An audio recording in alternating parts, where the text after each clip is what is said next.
இருக்க அனைவருக்கும் வணக்கம்ண்ணா. ஆனால் ஒரு சார்லெட் ஸ்பார்க் ஒன்று போட்டுக்கோண்ணா. பெட்ரோல் வண்டி 2 ஓனர் வண்டினா.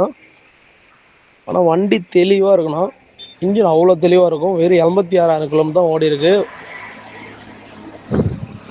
இன்ஜின் பக்காவாக இருக்கும். நல்ல ஏசி, நல்ல கூலிங்கண்ணா. 4 டயருமே ஒரு 90% இருக்குண்ணா. பவர் ஸ்டேரிங்கு, நல்ல ஏசி ஒர்க்கிங்ண்ணா. 2 சைடு மிரர் மட்டும்தாண்ணா ஒன்று வீக்காக இருக்கும் வண்டியில். வண்டி இன்ஜின் அவ்வளோ தெளிவாக இருக்கும். பிஒய் ரிஜிஸ்ட்ரேஷன், தமிழ்நாடு பர்மிட்டுண்ணா, ஆல் இண்டியா பர்மிட்டு. எஃப்சி பார்த்தோன்னா 2029 வரைக்கும் எடுத்து வச்சுருக்காங்கண்ணா. இன்சூரன்ஸ் இந்த வருஷம் ஃபுல்லாக இருக்குது. கம்மி பட்ஜெட் தானே, 90 ரூபா கேட்குறாங்க பார்ட்டி. பெரிய ஃபைனலாக 80 ரூபாய்க்கு ஃபைனலாக நடக்கணும். அர்ஜென்ட்டு சேலு.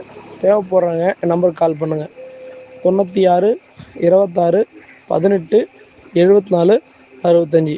ஓனிஸ் வச்சுக்கலான்னா. இன்றைக்கி பைக் விற்கிற காசு கூட இல்லை. வண்டி அவ்வளோ தெளிவாக இருக்கும். இன்ஜின் பக்காவாக இருக்குண்ணா. வெறும் 86,000 கிலோமீட்டர் தான் ஓடிக்குது. ஸ்மூத்தாக இருக்கும். எவ்வளோ லாங் வேணால் போகலாம். வண்டிக்கு கேரண்டி தராங்கன்னா. வண்டி சூப்பராக இருக்குண்ணா. தேவைப்படுறவங்க கால் பண்ணுங்கள். Urgent cell. வண்டி பார்க்கணும். தியாக